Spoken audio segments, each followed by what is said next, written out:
अस्सलामुअलैकुम। आज हम आपको मिलाने जा रहे हैं डॉक्टर इब्रार अनवर साहब, पंजाब की जानी पहचानी शख्सियत, गवर्नमेंट तजर्बाती फार्म रखूल अहमद थे, BO हैं, शीप सेक्शन की इंचार्ज हैं। वालेकुम। कुछ क्वेश्चन हैं जी जी। Estimation of age sir sheep में कैसे होगी? शीप जैसे कि हमें पता है कि ये जो है ये र्यूमिनेंट्स है, सही है।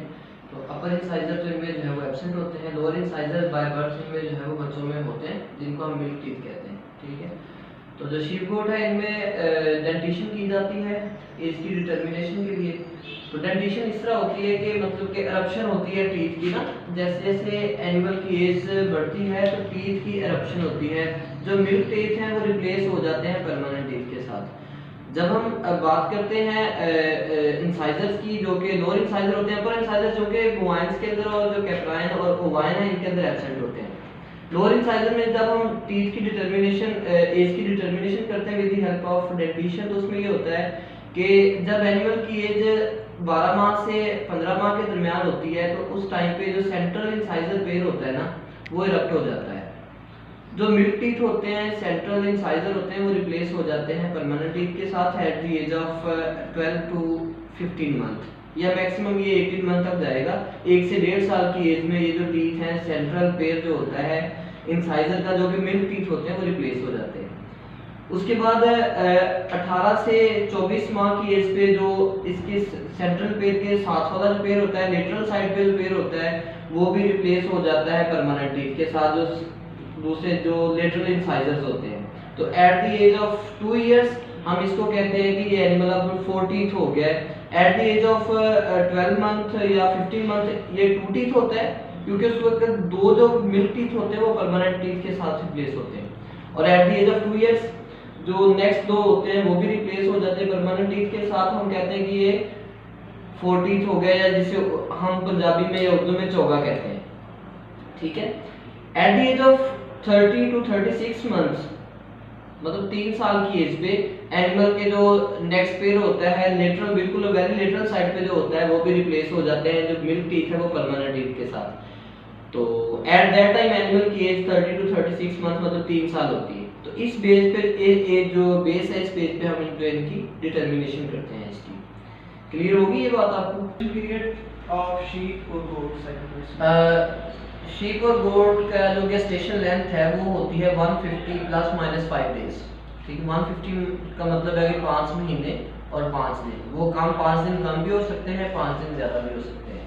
तो यू कैन से कि 150 ± 5 डेज होता है इसका गेस्टेशन लेंथ। और थर्ड क्वेश्चन ये है कि प्यूबर्टी एज ऑफ शीप और गोट। हाँ, एज एट प्यूबर्टी आप कैसे हम इसको डिफाइन करते हैं? सबसे पहले तो हमें पता होना चाहिए कि एज एट प्यूबर्टी है क्या। एज एट प्यूबर्टी वो चीज होती है कि जब कोई मेल या फीमेल अपने वायबल गैमीट्स प्रोड्यूस करना शुरू कर दे। गैमीट्स मतलब अगर मेल की बात करेंगे उसमें जो वायबल गैमीट्स होंगे वो उसके स्पर्म्स होंगे, ठीक है। और जो फीमेल होती है उसके वायबल गैमीट्स उसके एग होंगे। मतलब कोई भी मेल या फीमेल जब वायबल एग या वायबल स्पर्म प्रोड्यूस करना शुरू कर दे, वायबल से मुराद ये कि वो जो कि फर्टिलाइजेशन के काबिल हो, तो उस एज को हम कहते हैं कि ये एज एट प्यूबर्टी है। मोस्टली जो शीप और गोट के अंदर हमारे पास एज एट प्यूबर्टी आ रही है वो 14 मंथ के राउंड अबाउट है, ठीक है। पहले ये होता था कि 18 मंथ में हम उसको जो है वो काउंट करते थे, लेकिन अब ये रिड्यूस होके ये 14 मंथ के राउंड अबाउट है जो एज एट प्यूबर्टी है, जिसपे एक फीमेल जो है वो वायबल गैमेट्स प्रोड्यूस करके फर्टिलाइजेशन के प्रोसेस में आ जाती है। इसके बाद sir breeding season of goat और शीप ये क्या है? हाँ, ये बहुत अहम टॉपिक है जो ब्रीडिंग सीजन के पॉइंट ऑफ व्यू से है। शीप और गोट के साल में 2 ब्रीडिंग सीजन आते हैं। हमारे पास जो यहाँ पे प्रैक्टिस चल रही है हम उसे कहते हैं कि हमारे पास टोटली जो ब्रीडिंग है वो कंट्रोल ब्रीडिंग है। कंट्रोल ब्रीडिंग से मुराद है कि हमने साल में एनिमल्स को 2 दफा ब्रीड करवाना है, इनके 2 ब्रीडिंग सीजन होते हैं, ठीक है। हमारे पास जो प्रैक्टिस चल रही है उसमें हमारा जो ब्रीडिंग सीजन चल रहा है शीप का, एक ब्रीडिंग सीजन होता है 15 मार्च से 30 अप्रैल तक, ठीक है। और दूसरा ब्रीडिंग सीजन होता है 15 सितंबर से 30 अक्टूबर तक, ठीक है। ये 2 ब्रीडिंग सीजन है। इसके अलावा थ्रू आउट ईयर हम इनसे बच्चे नहीं लेते हैं, ना इनकी ब्रीडिंग करवाते हैं, सिर्फ इनके ब्रीडिंग सीजन को ही हमने फॉलो करना है। उसके बाद है कि 2 साल में हम एक शीप से कितने टाइम ले सकते हैं? जो रिकमेंडेशंस हैं वो ये है कि 2 साल में एक शीप से आप 3 बच्चे लें, ठीक है। उससे ये होगा कि एक तो जो है वो शीप को भी टाइम मिल जाएगा अपने आप को रीगेन करने के लिए, अपनी बॉडी के स्ट्रक्चर को रीगेन करने के लिए, और साथ में जो उसका बच्चा होगा, जो उसका लैब होगा, उसको प्रॉपर उसकी फीडिंग होगी तो उसकी भी ग्रोथ ऑब्वियसली अच्छी आएगी। फिर तो जो ऑन एन एवरेज 2 साल में हमारे पास रिकमेंडेशन है 2 साल में आप 3 बच्चे लें शीप से। इस टाइम सर आप कौन सी फीड दे रहे हैं भेड़ों को, थली भेड़ें जो आपके पास है? हाँ, इनके लिए हमारे पास जो फीडिंग रजीम है या जो फीडिंग शेड्यूल है वो इस तरह से है कि हमारे पास इस वक्त एक तो ग्रीन फॉडर की अवेलेबिलिटी है, सही है, और दूसरा जो है हमारे पास हमारे जो गवर्नमेंट की तरफ से हमें एनिमल्स के लिए कंसंट्रेट मिल रहा है, उसे हम अनमोल वंडा के नाम से आपने मार्केट में देखा होगा, मार्केट में भी प्राइवेट सेक्टर में भी अवेलेबल है और गवर्नमेंट सेक्टर में हमारे पास ही आ रहा है। तो अनमोल वंडा दे रहे हैं, साथ में ग्रीन फॉडर दे रहे हैं। अनमोल वंडा जो अडल्ट एनिमल है उसको 500 ग्राम पर डे दे रहे हैं, और जो अडल्ट मेल होता है उसको 1000 ग्राम तक भी हम डेली देते हैं, क्योंकि हमने उसकी फ्लशिंग करवानी होती है। और इसी तरह से ग्रीन फॉडर 10 to 15 kg पर एनिमल डेली हम उसको देते हैं। इसके बाद सर 1 साल जो है भेड़ उसकी कॉस्ट क्या है 1 साल की? उस पे आप कितना खर्चा? हाँ, उस पे आपको देखना पड़ेगा कि आपकी डेली की कंजम्पशन क्या है, उसकी आप प्रॉपर उसको जो है वो आपको फीडिंग कास्ट उसकी निकालनी पड़ेगी, उसकी एक प्रॉपर फिजिबिलिटी बनती है, ठीक है। तो ऑन एन एवरेज में मैं आपको 3-4 चीज़ें बता दूं जो आपने प्रॉपर्ली कैलकुलेट करनी है। अगर आप मार्केट से परचेज करते हैं एनिमल तो सबसे पहले एनिमल की मार्केट वैल्यू आएगी, ठीक है। उसके बाद फिर उसका जो पर डे आप उसकी फीडिंग कर रहे हैं, फीडिंग में उसका कंसंट्रेट भी आ जाएगा, फीडिंग में आप उसका ग्रीन फॉडर भी आ जाएगा, जो भी अकॉर्डिंगली मार्केट में रेट्स हैं उसके मुताबिक आप उसको जो है वो कैलकुलेट कर सकते हैं। तीसरी चीज़ है उसकी वैक्सीनेशन। आपने एनिमल्स की वैक्सीनेशन भी करनी है, आपने एनिमल्स की डिवर्मिंग भी करनी है प्रॉपर शेड्यूल के मुताबिक, और साथ में आपने एनिमल को जो है वो प्रॉपरली डिप भी देना है in case of sheep and goat ectoparasites के लिए। आपने लेबर कॉस्ट को भी कैलकुलेट करना है। तो ये सारी चीज़ें वेरिएबल है, ये वेरी करती रहती है, इनकी प्राइस वेरी करती है। तो इस लिहाज से फिर हम इन चीज़ों को मद्देनजर रखते हुए हम किसी भी शीप की जो पर ईयर उसके ऊपर आपका खर्चा आ रहा है वो आप इससे कैलकुलेट कर सकते हैं। डिजीज सीजन इनमें क्या है सर शीप को? शीप के अंदर जो मेजर डिजीज आती है वो एंटेरोटॉक्सीमिया है, सही है, एंटेरोटॉक्सीमिया। इसके अलावा इसमें पीपीआर भी आती है, लेकिन बहुत कम चांसेस हैं क्योंकि शीप जो है वो रेजिस्टेंट है एज कम्पेयर टू गोट। और तीसरी जो बीमारी है वो कंटेजियस कैप्राइन प्लूरल निमोनिया है, तो ये कैप्राइन की गोट की डिजीज है, लेकिन जहाँ पे गोट और शीप इकट्ठी होती है वहाँ पे चांसेस होते हैं कि शीप के अंदर भी ये डिजीज आए। तो ये 3 बीमारियां आती हैं मोस्टली शीप के अंदर, और इन्हीं की हम जो है वो एनिमल्स को प्रॉपर्ली वैक्सीन करते हैं। तो सर एक बात कॉमन देखी गई है कि बारिश के बाद इनके पाँव स्वेल कर जाते हैं, इसकी रीजन क्या है? एक तो ये होता है कि रेनी सीजन में एक तो ये होता है कि नमी ज़्यादा होती है सॉइल के अंदर, ठीक है, तो इस वजह से भी ये प्रॉब्लम आता है। दूसरा चूँकि ह्यूमिडिटी ज़्यादा होती है, बैक्टीरियल ग्रोथ भी ज़्यादा होती है, तो इस वजह से इन्फेक्शन के जो चांसेस हैं वो बढ़ जाते हैं। ये एक रीज़न है जिसकी वजह से इनके जो है ना फूड में प्रॉब्लम्स काफ़ी ज़्यादा आते हैं, क्योंकि मड एरिया बन जाता है रेनी सीजन में, तो मड में तो ऑब्वियसली आपको पता है कि वहाँ पे इन्फेक्शन होने के चांसेस ज़्यादा होते हैं। इसके बाद है कि टेम्परेचर इफेक्ट शीप और गोट पे इसका क्या है? यार जो शीप ब्रीड है ना, पाकिस्तान की जो शीप ब्रीड्स हैं they are very resistant to very high temperature. अब आप यहाँ पे जहाँ पे आप इस वक्त बैठे हैं ये थल का एरिया है, सही है, तो थल में दोनों जो टेम्परेचर्स हैं चाहे वो लो टेम्परेचर है या हाई है, दोनों एक्सट्रीम है। मतलब लो टेम्परेचर का ये है कि यहाँ पे विंटर सीजन में यहाँ पे माइनस में भी जाता है टेम्परेचर, और समर सीजन में यहाँ पे +50 भी होता है, सही है। तो ये जो एनिमल्स शीप ब्रीड्स है, खास तौर पे जो थली ब्रीड है जो कि गुलामा फार्म पे मौजूद है, इसमें अकॉर्डिंग टू एनवायरनमेंट बड़ी रेजिस्टेंस है। ये very low to very high temperature को, दोनों एक्सट्रीम वेदर्स को ये बर्दाश्त कर सकती है, तो इसलिए इनकी सर्वाइवल ज्यादा है एज कम्पेयर टू गोट। गोट जो है वो शीप की निस्बत ज्यादा सेंसिटिव एनिमल है, ठीक है, जो है वो इसलिए उसमें टेम्परेचर को रेजिस्ट करने की सलाहियत कम है एज कम्पेयर टू शीप, इसलिए जो है शीप जो है वो ज़्यादा रेजिस्टेंट है क्योंकि ये ऐसे एरियाज में मौजूद है जहाँ पे टेम्परेचर में बहुत ज़्यादा वेरिएशन है। और इसके बाद एलियस सर आप गुलामा पे सर आपके पास मोर्टेलिटी रेट क्या है? हाँ, मोर्टेलिटी रेट जो हमारे पास है देखिए मोर्टेलिटी डिपेंड करता है कि आपकी मैनेजमेंट कैसी है, सही है। जहाँ तक मेरा एक्सपीरियंस है, जहाँ तक मैं आपसे एक्सपीरियंस शेयर करूँ अपना, तो उसमें ये होता है कि अगर आप प्रॉपर टाइम पे शेड्यूल्ड वैक्सीन करें, प्रॉपर टाइम में एनिमल्स की डिवर्मिंग करें, तो ये दो फैक्टर्स ऐसे हैं जो कि आपकी मोर्टेलिटी को मिनिमाइज कर सकते हैं। हमारे पास जो परमिसिबल लिमिट है वो 10% है, 10% तक हमारे पास मोर्टेलिटी जो है वो एक्सेप्टेबल है। लेकिन जो हमारे पास इस वक्त मौजूदा सूरत हाल है वो हमारे पास 2 to 3% मोर्टेलिटी है, इससे ज़्यादा नहीं है। तो ये डिपेंड करता है कि आपकी मैनेजमेंट कैसी है। मैनेजमेंट पॉइंट ऑफ व्यू से अगर हमने देखें, इसकी प्रॉपर टाइम पे वैक्सीनेशन करें, डिवर्मिंग करें, एनिमल की फीडिंग रिक्वायरमेंट पूरी करें, तो ऑब्वियसली जो है वो मोर्टेलिटी रेट जो है वो कम होता है। बच्चों में मोर्टेलिटी रेट में आपको बता चुका हूँ कि अगर आप कंट्रोल ब्रीडिंग रखते हैं ना, कंट्रोल ब्रीडिंग से मुराद कि अगर आप कंट्रोल ब्रीडिंग करवा रहे हैं तो बच्चे ऐसे इन्वायरमेंट में आएंगे, ऐसे मौसम में आएंगे जब टेम्परेचर मॉडरेट होगा, ना वेरी हाई होगा ना बहुत लो होगा। तो इस पोजीशन में ये होगा कि बच्चों के ऊपर स्ट्रेस नहीं आएगी, अल्टीमेटली उनका जो मोर्टेलिटी रेट है वो भी कम हो जाएगा। इसके बाद सर इकोनॉमी पे इसका क्या इफेक्ट आ रहा है, तो कलिंग में क्या हो रहा है? इकोनॉमी में आप ये देखें ना कि आपके इस एनिमल से प्रोडक्ट कौन कौन से आ रहे हैं। एक तो मीट है, ऑब्वियसली वो तो हमारे पास चल रहा है, ठीक है, मटन आ रहा है हमारे पास शीप की साइड से, वो तो एक उसकी मार्केट है। दूसरा ये था कि आज से 10-20 साल पहले जो वूल की मार्केट वो बहुत अच्छी थी, क्योंकि हमारा जो मेजर प्रोडक्ट आ रहा है, एक तो मीट आ रहा है, दूसरा शीप से वूल आ रहा है, ठीक है। तो अब वूल को रिप्लेस कर दिया सिंथेटिक फाइबर में।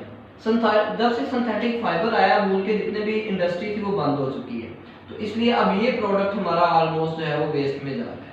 अदरवाइज इसकी इकोनॉमिकली देखा जाए तो आपके पास मीट भी आ रहा है और वूल भी आ रहा है। वूल की किसी टाइम पे बड़ी अच्छी इसकी प्राइस थी, और ये फाइन वूल है, ये कोर्स नहीं है, ये फाइन वूल है, इसकी प्राइस भी ज्यादा है। लेकिन अनफॉर्चुनेटली हमारे पास क्योंकि सिंथेटिक फाइबर आ गया ज्यादा, तो इस वजह से फिर ये हुआ कि वूल की जो मार्केट है वो कम हो गई। इसके बाद सर आप कलिंग रेट बता दें इस टाइम जो चल रहा है शीप्स में। हाँ, कलिंग रेट इस वक्त हमारे पास जो थली शीप में चल रहा है वो 200 रुपीज पर केजी है, जिंदा जानवर, जिंदा जानवर का, ठीक है। इस बेस पे हम बनाते हैं उसकी बुक वैल्यू से नीचे हम सेल नहीं कर सकते, इससे ऊपर जो भी प्राइस मिल जाए वो हम सेल करते हैं। सर इसके बाद आप बता दें कि गोट में मिल्क और मीट ब्रीड्स कोई अलग है तो इनका?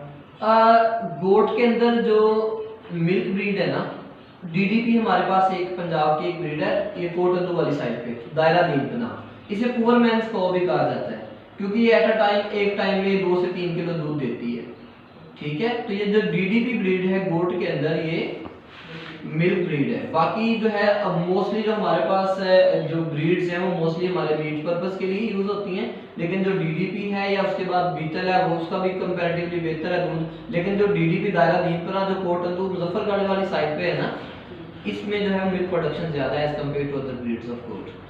क्लियर? सर हम कैस्ट्रेशन क्यों करते हैं जानवरों की? कास्ट्रेशन एक तो ये होता है कि जो अनकंट्रोल्ड ब्रीडिंग है ना, मतलब ये कि आप मिसमेटिंग से बचाने के लिए आपने फॉर एग्जांपल मेल रखे हुए हैं, आपके पास फीमेल भी हैं, तो आप चाहते हैं कि आप सिर्फ सिलेक्टेड मेल जो है उनको यूज करें ब्रीडिंग पर्पस के लिए, तो बाकी जो मेल हैं अगर तो आप उनको कास्ट्रेशन करवा देंगे तो वो उनके अंदर जो ब्रीडिंग एफिशिएंसी है वो उनकी खत्म हो जाएगी। तो इससे ये होगा कि जो मिसमेटिंग है ना, मिसमेटिंग से मुराद ये कि आपकी अनडिजायरेबल मीटिंग जो आप नहीं चाहते वो उससे आप बच जाएंगे। दूसरा ये होगा कि फॉर द टाइम बिंग जब आप कास्ट्रेशन करवाते हैं एनिमल की हेल्थ के ऊपर थोड़ा सा स्ट्रेस आता है, उसके बाद एनिमल की जो ग्रोथ है वो भी अल्टीमेटली बेहतर हो जाती है। इसका सर कोई मीट पे इफेक्ट है कैस्ट्रेशन में? यार इसमें आपने भी देखा होगा मार्केट में अगर जाएं तो सम टाइम ये होता है कि कुछ एनिमल्स जिनकी जो है वो स्मेल बहुत ज्यादा आ रही होती है, सही है ना, तो उनके मीट से स्मेल आती है क्योंकि इनकी जो कुछ वाइसेस होती है, कुछ बैड हैबिट्स होती हैं जिसकी वजह से ये जो है ना ये प्रॉब्लम आता है। तो जाहिर है ऑब्वियसली जब आप कास्ट्रेशन करवा देंगे तो अल्टीमेटली जो मीट की क्वालिटी है वो भी बेहतर हो जाएगी। ओके सर, इसके बाद शीप्स में शेयरिंग को एक्सप्लेन करें। शीरिंग हम कतराई को कहते हैं, क्योंकि शीप के ऊपर वूल होती है, तो वूल जो है वो उसका रिमूवल जो है वो बहुत ज़रूरी है, उसकी शीरिंग बहुत ज़रूरी है। अगर आप शीरिंग नहीं करवाते हैं तो उससे ये होगा कि एक तो एक्टोपैरासाइट्स की इन्फेस्टेशन के चांसेस बढ़ जाएंगे, कि जो एक्टोपैरासाइट्स हैं लाइक टिक्स हैं, माइसेस हैं, लाइसेस हैं, उनकी इन्फेस्टेशन बढ़ जाएगी, एनिमल के ऊपर वर्म लोड बढ़ जाएगा। दूसरा ये होता है कि समर सीजन में अब अगर उसके ऊपर वूल है तो वूल का एक स्ट्रेस होगा, क्योंकि समर में तो टेम्परेचर बहुत हाई होता है, सही है। तो इसलिए हम साल में 2 दफा एनिमल की शेयरिंग करवाते हैं। एक हम करवाते हैं सितंबर अक्टूबर में, एक हम करवाते हैं मार्च अप्रैल में। तो ये साल में 2 दफा शेयरिंग करवाने के बाद फिर एनिमल को जो है वो हम एक्टोपैरासाइट से बचाने के लिए हम डिप देते हैं। डिप में हम डिफरेंट सॉल्यूशंस केमिकल यूज करते हैं, लाइक साइपरमेथ्रिन यूज कर लेते हैं जो इकोफ्लीस के नाम से आ रही है, या ट्राइक्लोरोफॉन यूज कर लेते हैं। तो ये एक्टोपैरासाइट्स को मारने के लिए डिफरेंट मेडिसिन है जो हम पानी में इसका सॉल्यूशन बनाते हैं। सॉल्यूशन बनाने के बाद एनिमल को उसके अंदर डिप करते हैं। जब डिप करेंगे तो अल्टीमेटली वहां पे जितने भी एक्टोपैरासाइट्स होंगे वो खत्म हो जाएंगे।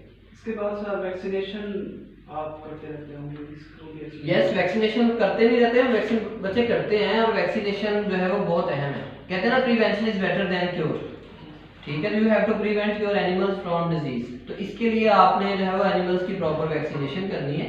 तो वैक्सीनेशन शेड्यूल हमारे जो लाइफस्टॉक डिपार्टमेंट ने हमें दिया वो हमारे पास पड़ा है, हम उसी शेड्यूल के मुताबिक जो है वो वैक्सीन करते हैं। लाइक अगर हम एंटेरोटॉक्सीमिया की बात करें तो एंटेरोटॉक्सीमिया की जो वैक्सीन है हम मोस्टली जून जुलाई और दिसंबर जनवरी में साल में 2 दफा करते हैं। पीपीआर की वैक्सीन हम साल में जो है वो 1 मरतबा करते हैं, और at the age of 4 month बच्चे को जो है वो हम वैक्सीन कर देते हैं। इसी तरह से सीसीबीपी की भी साल में 1 मरतबा वैक्सीन होती है। तो मोस्टली ये 3 वैक्सीन हैं जो कि यहाँ पे हमारे पास प्रैक्टिस में है। फिर इसके बाद डिवर्मिंग, इसका फायदा और ये किस सीजन करते हैं या टाइम इसका कोई हो? डिवर्मिंग तो ऑब्वियसली इसका फायदा है, साल में 4 मरतबा डिवर्मिंग करनी चाहिए। You must repeat deworming after every 3 months, मतलब साल में आपने 4 मरतबा आपने डिवर्मिंग करनी है। क्लियर? उससे ये होगा कि जो एनिमल्स का वर्म लोड है, जो उसकी बॉडी के अंदर एंडोपैरासाइट्स का लोड है, जो कि उसकी इम्यूनिटी को भी कंप्रोमाइज कर रहे हैं, जो कि उसके फीडिंग को भी कंप्रोमाइज कर रहे हैं, उसकी हेल्थ के ऊपर उसका इफेक्ट है। तो आपने जो है वो साल में 4 मरतबा उसकी डिवर्मिंग करनी है। और जब भी आपने डिवर्मिंग करनी है ना, you must change the salt. For example अगर इस दफा आप अल्बेंडाजोल के साथ कर रहे हैं ना, तो नेक्स्ट आप ऑक्सीक्लोजानाइड के साथ करें। इससे जो है वो जो एंडोपैरासाइट्स होते हैं उनके अंदर रेजिस्टेंस नहीं आती, ठीक है। दूसरा, एक मैनेजमेंटल टूल हमेशा याद रखें। आप फॉर एग्जांपल आप एक फार्म चला रहे हैं ना, तो आपने एनिमल्स की डिवर्मिंग की है, तो जिस दिन आपने एनिमल्स की डिवर्मिंग की है ना, आपने उस दिन एनिमल्स को एक ऐसी जगह पे भेजना है ग्रेजिंग के लिए जहां ना पहले एनिमल कहीं गए हो और ना ही उसके बाद हो जाए। क्योंकि उस दिन जो आप डिवर्मिंग करते हैं तो जो एंडोपैरासाइट्स होते हैं वो एनिमल्स ने उस दिन शेड करने होते हैं।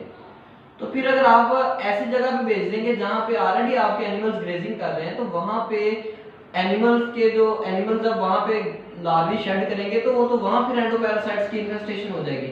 एनिमल जब दोबारा वहां ग्रेजिंग पे जाएंगे तो वो तो दोबारा उसको इनटेक कर लेंगे। तो आपने ये करना है कि जिस दिन आपने एनिमल की डिवर्मिंग करनी है उसको ऐसे एरिया में भेजें जहां पे पहले एनिमल्स कभी नहीं गए और ना ही उसके बाद जाएं। उससे ये होगा कि वो जो साइकिल है ना पैरासाइट्स का, वो ब्रेक हो जाएगा और एनिमल के अंदर वर्म लोड कम हो जाएगा। क्लियर होगी बात ये? सर इसके बाद लैम्पिंग सीजन को एक्सप्लेन करें। जैसे मैंने आपको बताया कि यहाँ पे 2 ब्रीडिंग सीजन है, इसी तरह से 2 लैम्बिंग सीजन है।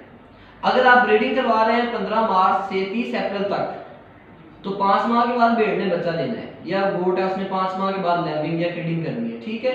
तो 15 मार्च से आप 5 माह काउंट करेंगे तो वो 15 अगस्त होगा। जो हमारे पास लैम्बिंग सीजन है वो 15 अगस्त से 30 अक्टूबर तक चलता है, ठीक है। और जो दूसरा लैम्बिंग सीजन है वो 15 फरवरी से 30 मार्च तक चलता है, ठीक है। तो ये 2 जो है वो लैम्बिंग सीजन है और 2 इसके ब्रीडिंग सीजन है। अब मुझे ये बताएं कि अब अगर कोई बच्चा अगस्त सितंबर में आ रहा है तो उस वक्त मौसम बहुत अच्छा होता है। इसी तरह से अगर कोई बच्चा 15 फरवरी को आ रहा है तो मौसम बहुत अच्छा होता है। तो ये फायदा है कंट्रोल ब्रीडिंग का कि आपके पास कंट्रोल लैम्बिंग होगी, बच्चे एक ऐसे एनवायरनमेंट में पैदा होंगे, ऐसे मतलब टेम्परेचर में पैदा होंगे जब टेम्परेचर मॉडरेट होता है, ना बहुत हाई होता है ना ज्यादा होता है, लो होता है। तो इससे ये होगा कि बच्चों के ऊपर जो स्ट्रेस है, एनवायरमेंटल स्ट्रेस है, वो कम से कम आएगी और अल्टीमेटली जो उनकी मोर्टेलिटी है वो भी कम होगी। इसके बाद सर वेनिंग एज को, वीनिंग एज पता क्या होती है? वीनिंग एज वो टाइम होता है जब हम मेल उस जो बच्चा होता है उसकी मां से उसको अलग करते हैं। तो शीप गोट के अंदर ये at the age of 4 month हम बच्चे की वीनिंग कर देते हैं। क्लियर होगी बात? मतलब 4 माह का जब बच्चा हो जाता है हम उसको उसकी मां से अलग कर देते हैं। ये इसका वीनिंग एज। और बर्थ वेट और वीनिंग वेट भी, हाँ, बर्थ वेट और वीनिंग वेट ये वेरिएबल है। हमारे पास ऑन एन एवरेज चल रहा है 5 kg चल रहा है बर्थ वेट और 32 kg वीनिंग वेट आ रहा है at the age of 4 months. Clear? Sir, thank you. This was all about today. Any other question?